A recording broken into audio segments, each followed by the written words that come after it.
তোমাদের দেওয়া হয়েছে, লোহার পোশাক পরে তোমরা অনেক সময় দুশমনের আক্রমণ থেকে নিরাপত্তা লাভ করো। কাযালিকা ইউতিম্মু নি'মাতাহু আলাইকুম লাআল্লাকুম তুসলিমুন। এই নিয়ামত যে আল্লাহ তাআলা তোমাদের উপর দান করেছেন, পরিপূর্ণ করে দিয়েছেন, যাতে করে তোমরা আল্লাহ তাআলার কাছে আত্মসমর্পণ করো। সম্মানিত হাজিরিন, এই পোশাকের গুরুত্ব এবং উপকারিতা আমি তুলে ধরার পর আরেকটা বিষয়, সেটা হলো আল্লাহ তাআলা কোরআন শরীফে বলেছেন, ইয়া বনি আদমা খুযু যিনাতাকুম ইনদা কুল্লি মসজিদ। তোমরা প্রতিটি নামাজে, এখানে মসজিদ মানে সালাত, প্রতিটি তোমরা নামাজের সময় তোমরা যখন মালিকের দরবারে হাজিরা দিবে, হাকামুল হাকিমি রব্বুল আলামিন রাজাদিরাজ সে বাদশার সামনে যখন হাজিরা দিবে, তখন তোমরা তোমাদের সম্ভবপর সাধ্য অনুযায়ী, সামর্থ্য অনুযায়ী তোমরা সাজসজ্জা করো, সুন্দর পরিষ্কার পরিচ্ছন্ন উন্নত জামা তোমরা পরিধান করো। আমরা তো উন্নত জামা পরি যে মানে বাজারে যাওয়ার জন্য, বিয়েতে যাওয়ার জন্য, সমুদ্র সৈকতে যাওয়ার জন্য, বিয়ে বাড়িতে যাওয়ার জন্য, কিন্তু মসজিদে আমরা সবসময় নর্মাল কাপড় পরিধান করি। কিন্তু আল্লাহ তাআলা নির্দেশ হলো খুযু যিনাতাকুম ইনদা কুল্লি মসজিদ। তুমি যখন মালিকের সামনে হাজিরা দিবে, তখন সবচেয়ে সুন্দর পোশাক পরিধান করা তোমার দায়িত্ব। তবে এক্ষেত্রে আমরা যদি কোনো অপব্যয় বা যে সীমা লঙ্ঘনের আশ্রয় যদি গ্রহণ না করি, তাহলে এই পোশাক আমাদের জন্য কল্যাণকর। ওয়াকুলু ওয়াশরাবু ওয়া লা তুসরিফু ইন্নাহু লা ইউহিব্বুল মুসরিফিন। এখন খাওয়া দাওয়ার মধ্যে কোনো সিলেবাস নাই, মানে এতটুকু খেতে পারবেন, এর বাইরে খাওয়া জায়েজ নাই, এরকম কোনো সিলেবাস নাই। তবে কন্ডিশন হলো খানা নষ্ট করা যাবে, কন্ডিশন হলো হালাল খাদ্য খেতে হবে, যার যতটুকু প্রয়োজন খেতে পারবে। তো এই আয়াতের তাফসিরে হযরত আব্দুল্লাহ ইবনে আমর রাদিয়াল্লাহু তাআলা আনহু বলেন, রাসূলুল্লাহ সাল্লাল্লাহু আলাইহি ওয়াসাল্লাম ইরশাদ করেছেন, কুলু ওয়াশরাবু ওয়া তাসাদ্দাকু ওয়ালবাসু মা লাম ইউখালিফু ইসরাফুন আও মুখিলা। তোমরা খেতে পারবে, পান করতে পারবে, সদকা করবে, কাপড় পরিধান করবে, শর্ত হলো এখানে কোনো ইসরাফ, অপব্যয় এবং গর্ব অহংকার যুক্ত হতে পারবে। অর্থাৎ যদি অহংকার মুক্ত পোশাক হয় এবং অপব্যয় মুক্ত পোশাক হয়, তাহলে শরীরের দৃষ্টিতে আর কোনো আপত্তি নেই। আব্দুল্লাহ বিন আব্বাস রাদিয়াল্লাহু তাআলা আনহু বলেন, কুল মা শিতা ওয়ালবাস মা শিতা মা আখতাতকা ইসনাতান সরাফুন আও মখিলা। তুমি যা ইচ্ছে তা খেতে পারো, যা ইচ্ছে তা পরিধান করতে পারো, তবে দুটো জিনিস পরিহার করতে হবে, একটি হলো অপব্যয়, আরেকটি হলো অহংকার। আপনারা হয়তো অনেকেই শুনেছেন, আমাদের এক সাবেক মন্ত্রী ছিল, এটা আরো অনেক আগের কথা, যে ওনাকে যখন পুলিশ ধরল, ওনার বাসায় 200 শার্ট পাওয়া গেছে একদম ইনটেক। তো উনি নাকি কোনো শার্ট মানে দ্বিতীয়বার ব্যবহার করেন না, ওয়ান টাইম একটা ব্যবহার করবে, এইটা বাস ফেলে দিচ্ছে, আর একটা একবার, আমাদের এর মতো মার্কসের মতো। তারপর রিসেন্টলি এক মন্ত্রীর ব্যাপারে আপনারা শুনেছেন যে ওনার পায়ের জুতাগুলো বিদেশ থেকে অর্ডার দিয়ে আনতে হয়, ওনার জামাগুলো এরকম সেরকম, যার কয়েকশো বাড়ি বিদেশে আছে। আমি 2 সরকারের 2 মন্ত্রীর কথা বললাম। আগের সরকারের এক মন্ত্রী, এই রিসেন্টলি যে সরকার চলে গেল সেই সরকারের এক মন্ত্রী, এই যে একটা আইএসি, এই যে একটা অপব্যয়, মানুষ খেতে পারে না, মানুষ ফুটপাতে জীবনযাপন করতেছে, আর তাদের সেই আলিশান জীবন যে একটা সার দুইবার ব্যবহার করতে পারবে না।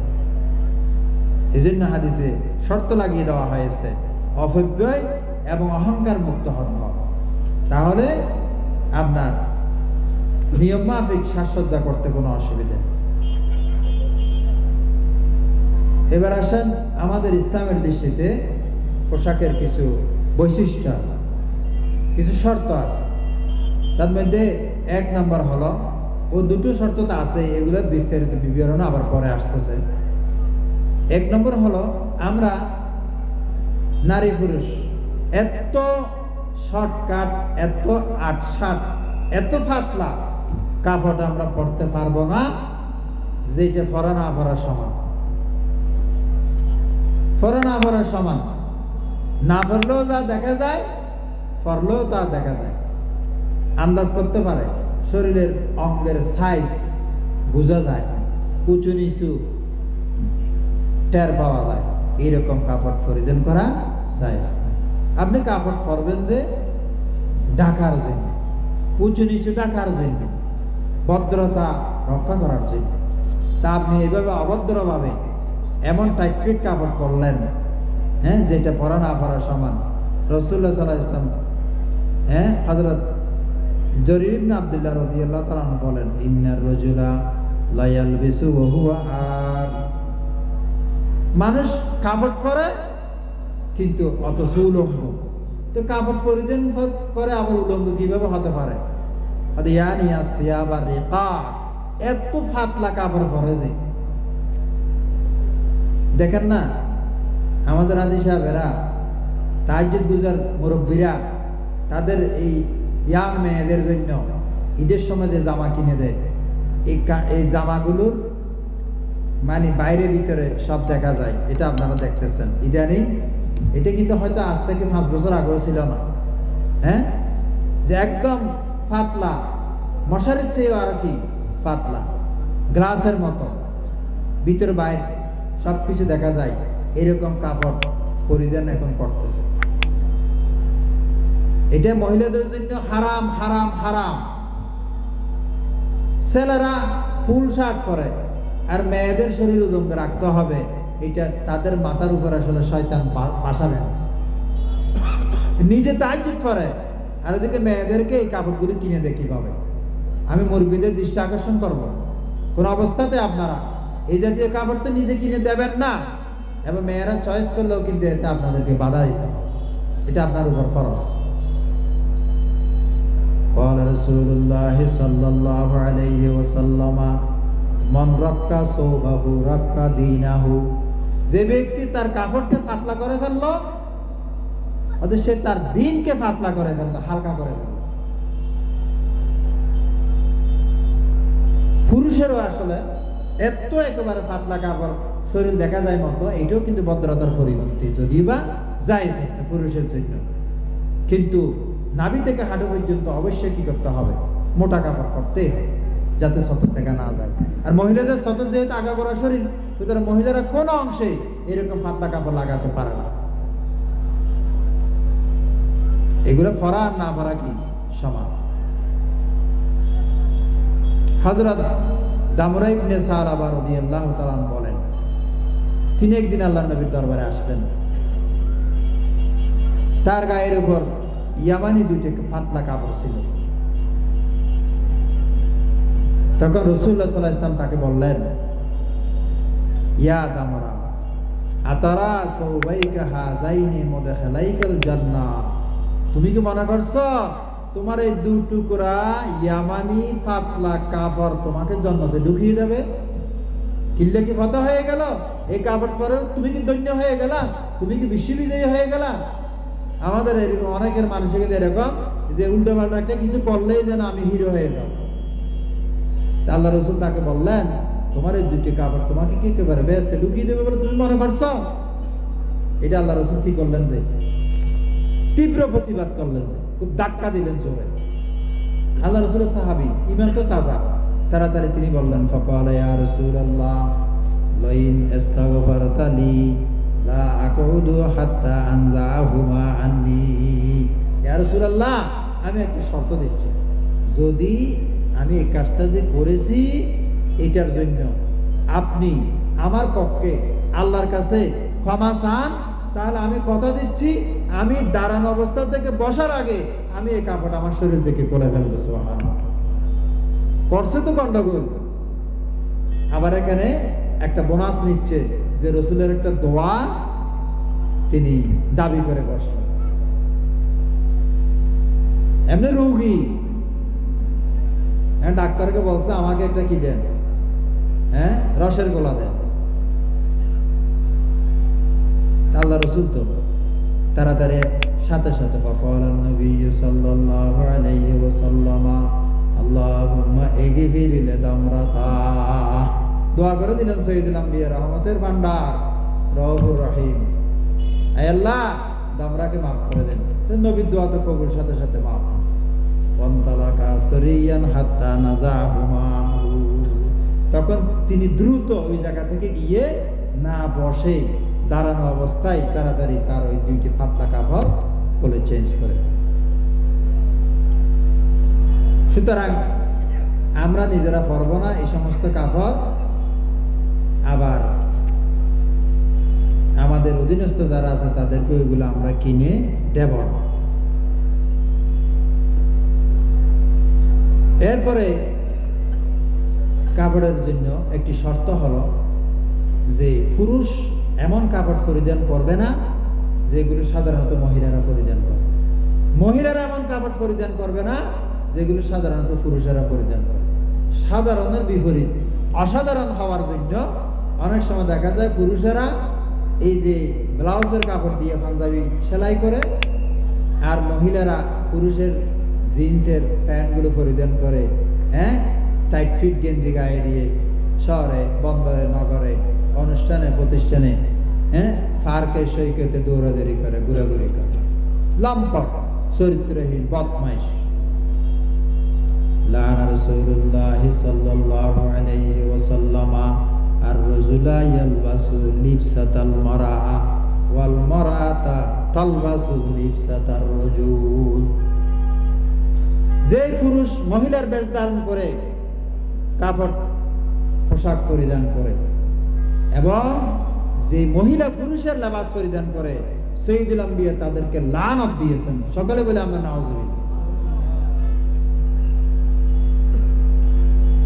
আল্লাহ রাসূলের লানত যাদের হজম করার ক্যাপাসিটি আছে তারা এগুলা করতে পারে, দেখবে তারপর অবস্থা কি দাঁড়ায়।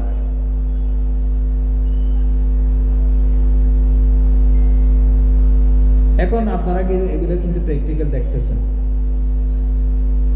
যে এমনকি অনেক হুজুরেরা পর্যন্ত মাদ্রাসার মানে শিক্ষক ছাত্ররা পর্যন্ত পাঞ্জাবি সেলাই করে যে মহিলাদের সিট কাপড় দিয়ে।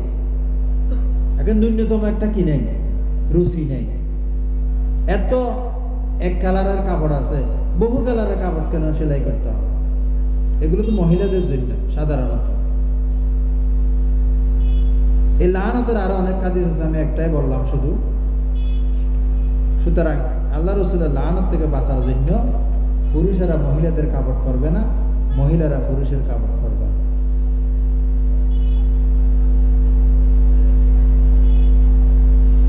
আরেকটা হাদিসে আরো কঠিন ভাবে বলা হয়েছে, লাইসা মিন্না মান তাশাব্বাহা বির-রিজাল মিনান নিসা ওয়ালা মান তাশাব্বাহা বিন-নিসাই মিনার-রিজাল। ওই হাদিসে লানত দিয়েছে, এই হাদিসে বলা হচ্ছে লাইসা মিন্না, সে আমার উম্মতের অন্তর্ভুক্ত নয়। যে সমস্ত হাদিসে লাইসা মিন্না বলা হবে মনে করতে হবে এগুলো মহাবিপদ সংকেত 10, এটা রেড সিগন্যাল। যেখানে রাসূল লাইসা মিন্না বলবেন সে আমার উম্মতের অন্তর্ভুক্ত নয়, তা আপনি আর কোথায় থাকবেন? উম্মতের এরিয়ার বাইরে যদি আপনি চলে যান, এই কাপড় পরিধান করে, তাহলে তো সর্বনাশ। এই জন্য কি করতে হবে? আমাদেরকে যার যার পরিবেশে থাকতে হবে। পুরুষ পুরুষের কাপড়, মহিলারা মহিলাদের কাপড় পরিধান করবে। আপনাদের মেয়েদেরকে আপনারা কোনো অবস্থাতেই এই যে জিন্সের প্যান্ট কিনে দিবেন না, গেঞ্জি কিনে দেবেন না। সুন্দর সুন্দর ওয়াজ শুনেন, সুন্দর সুন্দর ওয়াজ করেন, আর পরিবারে আদৌ এগুলোর কোনো কি নেই, প্র্যাকটিস নেই। আমি অনুরোধ করব, খালি শোনার খাতিরে শোনা নয়, আমার কথা যতজনে শুনতেছেন, আপনাদের পরিবারে যদি কোনো মহিলার যদি এই যে পুরুষালী কাপড় থাকে, এটা আজকে এগুলো ক্যান্সেল করে দেবে।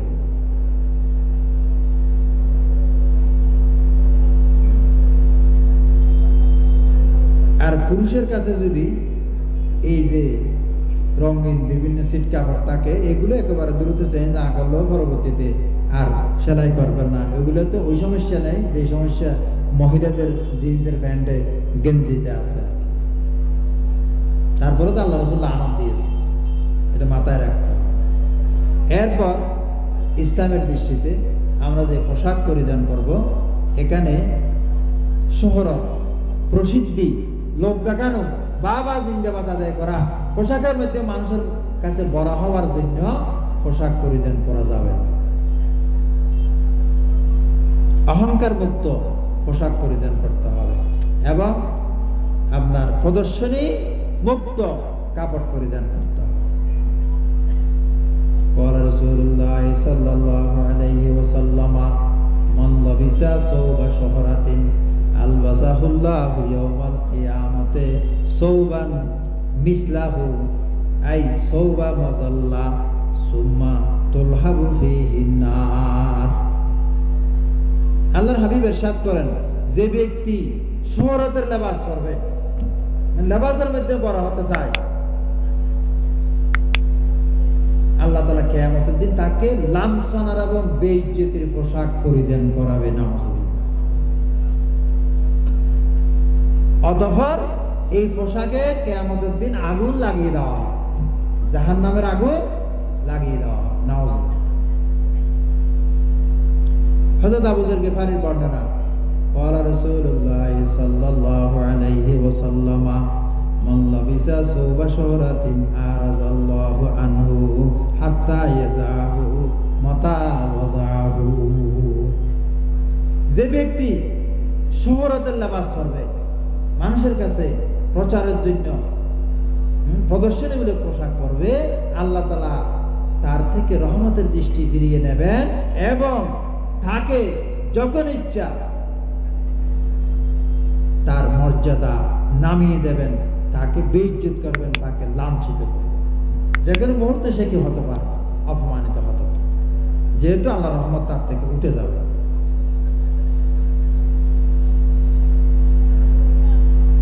আরেকটা হাদিসে আছে যে দুই ধরনের কাপড় পরিহার করতে হবে। দুই ধরনের কাপড়ে কি আছে, শোহরত আছে। একটা হলো উন্নত মানের কাপড়, আরেকটা হলো একেবারে নিম্নমানের কাপড়। আবার নিম্নমানের কাপড়ের ভিতরেও কি আছে, গন্ডগোল আছে, রোগ আছে। উন্নত মানের কাপড় তো বললাম, নিম্নমানের কাপড়ের সমস্যা কি, ইচ্ছা করে মানুষ একটা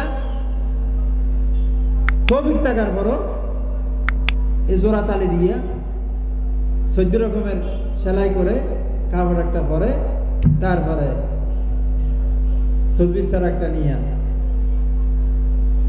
রাস্তা রাস্তায় ঘুরি মানুষের কাছে দরবেশ প্রমাণ করতে চায়।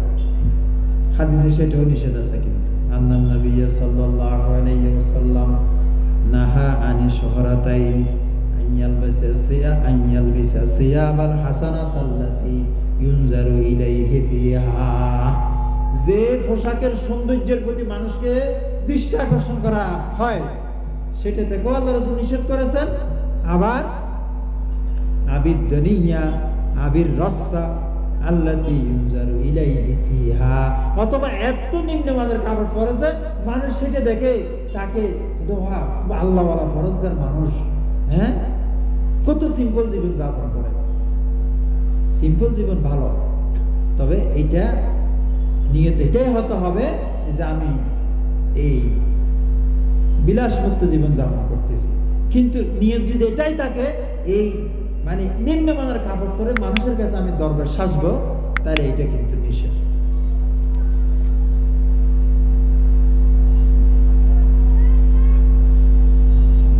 এক ব্যক্তি হযরত ওমর ইবনুল খাত্তাব রাদিয়াল্লাহু তাআলা আনহুকে প্রশ্ন করলেন যে আমরা কি ধরনের কাপড় পরিধান করব? তিনি বললেন মালা ইয়াজদারিকা ফিহি সুবাহা ওয়ালা ইয়াইবুকা বিহিল হুকামা মা বাইনাল খামসাতি দারাহিমা ইলাল 20 দিরহামা। হদে যে পোশাক তুমি পরলে পরে জাহেল মূর্খরা বেকুব যারা তারা তোমাকে অবহেলা করবে না। অনেকে আছে যে পোশাক দুর্বল হলে মানুষকে সম্মান করে না, পোশাকের কি করে তোয়াজ করে। ওই যে শেখ সাদি রহমতুল্লাহ একটা কথা আছে না, হ্যাঁ এটা তো করে না, আপনারা জানেন যে ওনাকে দাওয়াত দিল, খানা দিলে না, পরে লেবাস যখন পড়ছে দিল খানাগুলো পকেটে বললো, হয়তো কেন হয়তো তুমি আমাকে দাও না, তো আমার লেবাসকে দিয়েছ, তো লেবাস খাইবে এগুলো। আবার ওয়ালা ইয়াইবুকা বিহিল হুকামা, আবার জ্ঞানী যারা আছে তারাও যাতে তোমার নিন্দা না করে এই ধরনের কাপড় পরবে। হয়তো সেই ধরনের কাপড়ের মূল্য কতটুকু হতে পারে, হয়তো 5 থেকে 20 দিরহাম। সুবহানাল্লাহ, সেই আমলের কথা ফারুক আজম বলতেছেন যার মূল্য মিনিমাম 5 দিরহাম, ম্যাক্সিমাম 20 দিরহাম।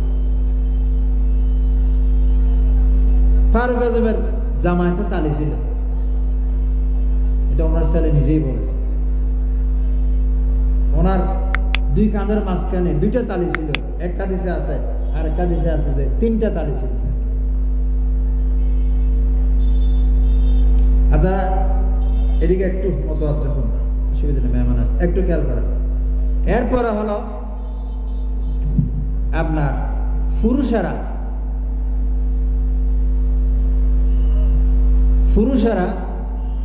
একটু দর্শন করেন, আপনারা একটু অন্য মানুষ হয়ে গেল। বালাগাল উলা বিকামালিহি কাশাফাদ দুজা বিজামালিহি হাসনাত জামিউ খিসালিহি সাল্লু আলাইহি ওয়া আলিহি। পুরুষেরা রেশমি কাপড় পরতে পারবে, এটাও কি হারাম, নিষেধ। রেশমি কাপড় সাধারণত আমরা পরি না, ঠিক আছে, কিন্তু এরপরে রাজা বাদশারা আগের যুগে পড়তেন। এখনো বিভিন্ন দেশে হয়তো এরকম হতে পারে।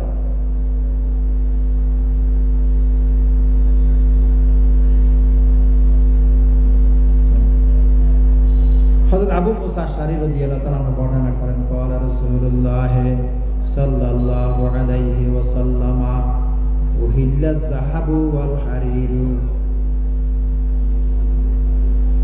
লিনাসি উম্মতি ওয়া হুররিমা আলা যুকুরিহা। আমার উম্মতের মহিলার জন্য স্বর্ণ এবং রেশমি কাপড়কে হালাল করা হয়েছে, কিন্তু পুরুষের জন্য এটাকে হারাম করে দেওয়া হয়েছে। সুতরাং আমরা কোন অবস্থাতে রেশমি কাপড় পুরুষেরা পরতে পারবো না, এটা হারাম। হযরত বারা ইবনুল আযিব রাদিয়াল্লাহু তাআলা তিনি বলেন, আমারানা রাসূলুল্লাহ সাল্লাল্লাহু আলাইহি ওয়াসাল্লাম বিসাবঈন ওয়া নাহানা আন সাবঈন। আল্লাহ রাসূল আমাদেরকে 7টি বিষয় নির্দেশ দিয়েছেন, 7টি বিষয় নিষেধ করেছেন। এখন কি কি নির্দেশ দিয়েছেন এগুলো আলোচ্য বিষয় নয়, বিধায় আমি ওদিকে যাচ্ছি না।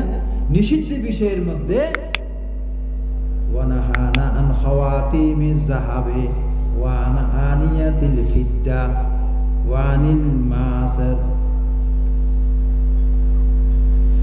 আমাদেরকে আল্লাহ রাসূল স্বর্ণের আংটি ব্যবহার করতে নিষেধ করেছেন, রূপার পাত্র ব্যবহার করতে নিষেধ করেছেন, এবং আপনার এই ওয়ান লবসিল হারির আল ইস্তিবরাক ওয়া দিবাস, মোটা রেশমি অথবা পাতলা রেশমি কাপড় পরিধান করতে আল্লাহ রাসূল কি করেছেন, আমাদেরকে নিষেধ করেছেন। এই ক্ষেত্রে আমরা মোটামুটি ঠিক আছে বলে মনে করি। আমাদের এলাকায় তেমন একটা পুরুষেরা রেশমি কাপড় পরিধান করে না। তবে যদি কেউ পরে থাকে তার ব্যাপারে হুঁশিয়ারি। قال رسول الله صلى الله عليه وسلم من لبس الحرير في الدنيا فلن يلبسه في الآخرة যে ব্যক্তি দুনিয়াতে রেশমি কাপড় পরিধান করবে তো জান্নাতের লেবাস তো রেশমি হবে, সে ব্যক্তি পরকালে আর রেশমি কাপড় পরিধান করতে পারবে না। এখন কি দুনিয়াতে পড়বেন না পরকালে পড়বেন, এটা আপনাদের চয়েসের উপর নির্ভর করবে। এরপরে হলো ইসলামের দৃষ্টিতে পোশাক এমন ভাবে পড়তে হবে যাতে করে টাকনুর নিচে না যায়, পায়ের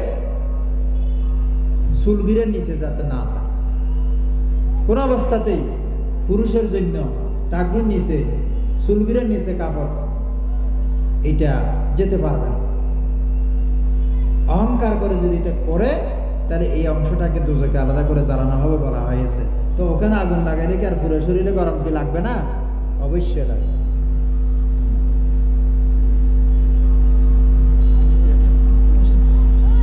قال رسول الله صلى الله عليه وسلم ما أسفل من الكعبين من الإزار ففي النار। যে ব্যক্তির লুঙ্গি, এদিকে খেয়াল করো, যে ব্যক্তির লুঙ্গি টাকনুর নিচে চলে যাবে, আল্লাহর হাবিব বলেন সে দোজখে যাবে। তার ওই অংশ দোজখে যাওয়া মানে তাকে দোজখে জ্বালানো হবে। এখন এক হাদিসে বলা হয়েছে লুঙ্গির কথা, আর এক হাদিসে বলা হয়েছে আবার লুঙ্গি, চাদর, ফাগড়ি, এমনকি ফাগড়ি পর্যন্ত চুলগিরের নিচে যেতে পারবে না। তো সাধারণত ফাগড়িতে চুলগিরের নিচে যায় না, কিন্তু এরপরও হুঁশিয়ার করে দেওয়া হলো কোন রকমের কাপড় চুলগিরের নিচে যেতে পারবে না। যদি যায় তাহলে আল্লাহ রাব্বুল আলামিন কি করবেন না, তার দিকে দেখবেন না।